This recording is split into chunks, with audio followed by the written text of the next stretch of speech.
आप सभी को मेरा प्रणाम, आपका स्वागत है। इस साइंटिस्ट ने फिर जातियों के नाम पर हमारे सनातन धर्म को गालियां दी, बुरा भला कहा और उसके अंत का पुनः आह्वान किया। खैर, अभी हम इस साइंटिस्ट को छोड़ देते हैं और अपने विषय पर चलते हैं। आप लोग सोच रहे होंगे मैंने उदयनिधि को साइंटिस्ट क्यों कहा। अरे भाई, उसने अपने नए फादर की खोज की है इसलिए। अच्छा, यदि कोई अपने नए नए फादर ढूंढ लेता है तो उसकी पहचान क्या होती है, आपको पता है? चलिए हम बताते हैं। उसकी दैनिक नित्य क्रियाओं के स्थान में विकास हो जाता है और वह वर्टिकली अर्थात ऊपर स्थानांतरित हो जाता है। यह सबसे बड़ी पहचान है। आज के समय में आप यह प्रमाण कहीं भी देख सकते हैं। अच्छा, दूसरी तरफ हमारे देश के लोग इतने भोले हैं, उनकी मनोदशा इस प्रकार की है कि वो सोचते हैं कि छोड़ो जाने दो, कोई कुछ भी कह रहा है तो क्या हम भी वैसे ही बन जाए। किंतु इस भोली भाली और उदार सोच का ही परिणाम है कि इस भारत को इतने लंबे समय से संघर्षों और विभीषिकाओं को देखना पड़ा है।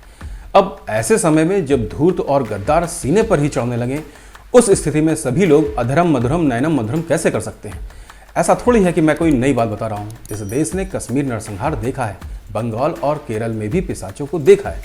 हमें यह समझ होनी चाहिए कि यह व्यक्ति कुछ अलग नहीं कह रहा है। जब भी घटनाएं घटती हैं तो वह इसी रूप में घटती हैं। इसी तरह लोगों की मनोदशा के साथ खेला जाता है और फिर उचित समय देखकर घटनाओं को अंजाम दिया जाता है। हम पूरी धरती पर पूर्व में घटित इस तरह की घटनाओं को भी देख सकते हैं। आज का लोकतंत्र, यह संविधान, यह व्यवस्था विदेशी शक्तियों के लिए दूसरे देशों में हस्तक्षेप और गद्दारों को पालने के लिए बनी हुई है। यह उस देश के मूल निवासियों के अधिकारों को सुरक्षित रखने के लिए नहीं बनी हुई है। हम वर्तमान परिस्थितियों में यह प्रमाण देख सकते हैं।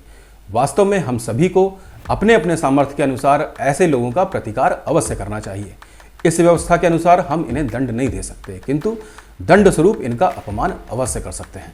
वास्तव में अपमान भी धर्म अनुसार दंड प्रक्रिया का ही हिस्सा है और जिसका प्रयोजन भी इतना ही होता है कि संभवतः अमुक व्यक्ति में आत्मविवेचन के भाव जागृत हो जाए और अपनी गलतियों के लिए वह प्रायश्चित करे। इसके पीछे कोई प्रतिशोध की भावना नहीं होती। खैर, क्या वास्तव में सनातन धर्म में लोगों में पहचान के रूप में भेद किया जाता है? यदि मैं आपसे पूछूं कि आपकी पहचान क्या है तो आप क्या बताएंगे? चलिए मैं बताता हूं। भारत में जब किसी भी घर में कोई बालक पैदा होता है तो वह सामान्य नहीं होता और न ही यह घटना सामान्य होती है। उस बालक के जन्म के समय यह सूर्य, चंद्र, पृथ्वी, यह सारे ग्रह, समस्त 12 राशियां और 27 नक्षत्र इस अनंत ब्रह्मांड में किस स्थान, किस दिशा, किस दशा में थे, इस समूचे ब्रह्मांड को खंगाल दिया जाता है। यह होता है उस बालक का इस अनंत ब्रह्मांड में उसके अस्तित्व का जीवन परिचय विद सर्टिफिकेट। इन धूर्त और मूर्ख लोगों को तो छोड़ दीजिए, स्वयं नासा भी उस सर्टिफिकेट को गलत साबित नहीं कर सकती और ना ही इस सर्टिफिकेट जितनी सूक्ष्म गणनाएं ही कर सकती है। इतने दिव्य और महान क्रियाकलापों के साथ भारत में एक बालक जन्म लेता है और इस धूर्त लकड़बग्गे ने जिन्हें अपना फादर बनाया है, वहां तो असली माँ बाप कौन है ये भी नहीं पता होता, क्योंकि वह जंगल से संबंध रखने वाली लकड़बग्घों की संस्कृति है जो केवल शिकार करना जानती है। किंतु हम ही अपनी संस्कृति को भूल बैठे हैं और उसकी महानता को तुच्छ समझने लगे। मैं कुंडली की बात कर रहा हूं, लेकिन दूसरी तरफ यह धूर्त उसके महत्व को बहुत अच्छे से समझते हैं। इसीलिए देखिए, वह समय समय पर इन व्यवस्थाओं पर आक्षेप लगाते रहते हैं। वो इसे अंधविश्वास बताते हैं, पर हालेलुया की बात नहीं करेंगे। वो हमारी संस्कृति के सामर्थ्य का मुकाबला नहीं कर सकते, इसीलिए वह षड्यंत्र करके इसको नष्ट करने का प्रयत्न कर रहे हैं। खैर, अब आता है संकल्प मंत्र। जब भी हम किसी देवता की पूजा अथवा अनुष्ठान आदि करते हैं तब पंडित जी हमसे हमारे परिचय के अनुसार पूजा का संकल्प दिलाते हैं। ओम विष्णु ओम अद्य ब्रह्मणोहीन द्वितीय प्रार्थे श्री श्वेत वराह कल्पे व्यवस्थ मन्वंतरे अष्टाविंशतित्वे कलियुगे कलि प्रथम चरणे जम्बूदीपे भरतखंडे भारतवर्षे पुण्य नगरे अमुक नगर अमुक ग्रामे क्षेत्रे बौद्धावतरे वीर विक्रमादित्य नृपते तमेब्दे प्लवंगन नामक संवत्सरे दक्षिणायने ऋतु महामंगल्य प्रदे मासानाम मासोत्तमे मास पक्ष और तिथि वासरे गोत्र का नाम लें। गोत्रोत्पन्नो हम अमुक नामा अपना नाम लें। इसमें कहीं भी किसी जाति का परिचय नहीं है। यहाँ पर गोत्र के रूप में परिचय दिया गया है और गोत्र की वास्तविकता यह है कि किसी भी ब्राह्मण, क्षत्रिय, वैश्य, शूद्र का गोत्र एक हो सकता है। इसका अर्थ यह है कि उनके पूर्वज एक हैं और यह प्रक्रिया पूरी कौन कर रहा है? एक ब्राह्मण। अब यह धूर्त लोग ब्राह्मणों का नाम लेकर बहुत आक्षेप करते हैं। आप सभी वर्ण व्यवस्था से निश्चित ही परिचित होंगे। ब्राह्मण, क्षत्रिय, वैश्य, शूद्र। पहली चीज, यह अधूरी व्यवस्था का विवरण है। वर्ण विभाग तो वर्ण व्यवस्था का मात्र आरंभिक चरण है। वह भी यह एक्टिवेट कब होता है? क्या कोई व्यवस्था इसे एक्टिवेट करती है? नहीं। कोई भी व्यक्ति अपने सामर्थ्य, अपनी योग्यता के अनुसार किसी वर्ण का चुनाव करता है। यह व्यक्ति के स्वयं का निर्णय होता है कि वह ब्राह्मण, क्षत्रिय, वैश्य, शूद्र में से क्या बनेगा। इसका अर्थ है कि वह अपनी योग्यता अनुसार समाज में किस रूप में अपने कर्तव्यों का निर्वाह करेगा।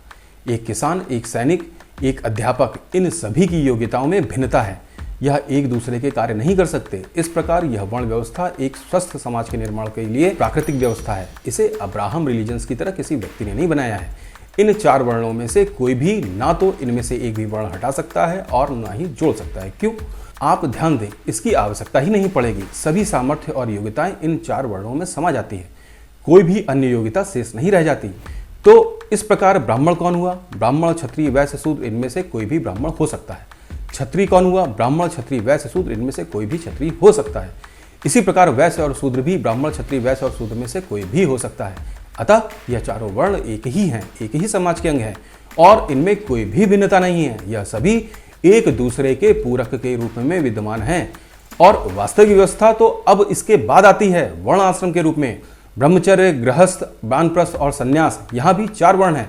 25 वर्ष की आयु तक विद्या अध्ययन करना एवं ब्रह्म के आचरण के अनुकूल ही आचरण करना, अर्थात ब्रह्मचर्य। 25 से 50 तक गृहस्थ आश्रम का पालन करना। उसके बाद 50 से 75 तक वानप्रस्थी हो जाना, अर्थात सारे मोह माया को त्याग कर पारिवारिक संबंधों से दूर होकर वन में जाकर आध्यात्मिक ज्ञान की प्राप्ति करना और समाज की निस्वार्थ सेवा करना ही धर्म और कर्तव्य है।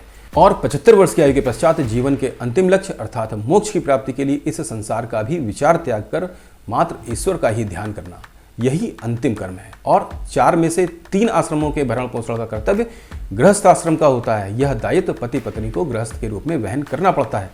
यही कारण है कि सनातन धर्म में स्त्री परिवार ही नहीं समाज के निर्माण की भी धुरी के रूप में स्थापित है। यह स्त्री का कर्तव्य है कि घर से कोई सन्यासी, कोई ब्रह्मचारी खाली हाथ नहीं लौटना चाहिए। तो इस प्रकार यह है बालक से लेकर मृत्यु तक की जीवन व्यवस्था और जीवन प्रणाली। हर स्थान पर मात्र कर्तव्य है, किसी का नियंत्रण नहीं, मात्र स्वयं का सामर्थ्य और स्वयं का बोध। जो मार्ग चुनना हो, निर्णय स्वयं व्यक्ति का होता है। इस सामाजिक व्यवस्था में, परिवार में, समाज में हर व्यक्ति आर्मी की तरह हर उस व्यक्ति के लिए जो नेतृत्व के स्थान पर खड़ा होता है। सनातन धर्म में नेतृत्व का अर्थ सैक्रिफाइस होता है, तो उसको कवर फायर की तरह प्रोटेक्शन देते हैं। इसी कारण सनातन संस्कृति इस धरती की सबसे समृद्ध, विकसित और शक्तिशाली व्यवस्था के रूप में विद्यमान रही है। यह है हमारी गौरवशाली व्यवस्था और गौरवशाली परंपराएं, और इसे वर्तमान बनाना आपका, हमारा अर्थात हम सभी का कर्तव्य है। और इस उदयनिधि स्टालिन जैसे वैज्ञानिक का क्या करें? यह संपूर्ण भारत के सनातनियों के धर्म के पालन में संविधान प्रदत्त मूल अधिकारों के वहन एवं पालन के मार्ग में धमकियां दे रहा है और निरंतर दे रहा है। देखिए, अब मैं तो बहुत शांति प्रिय व्यक्ति हूँ, अधिक क्या कहूँ, किंतु ऐसे धूर्तों का पादुका पूजन बहुत आवश्यक है। अब आप लोगों से निवेदन है कि कृपया वीडियो को लाइक करें, शेयर करें, कमेंट भी करें और चैनल को सब्सक्राइब अवश्य कर लें। आज के लिए बस इतना ही। जय हिंद, वंदे मातरम।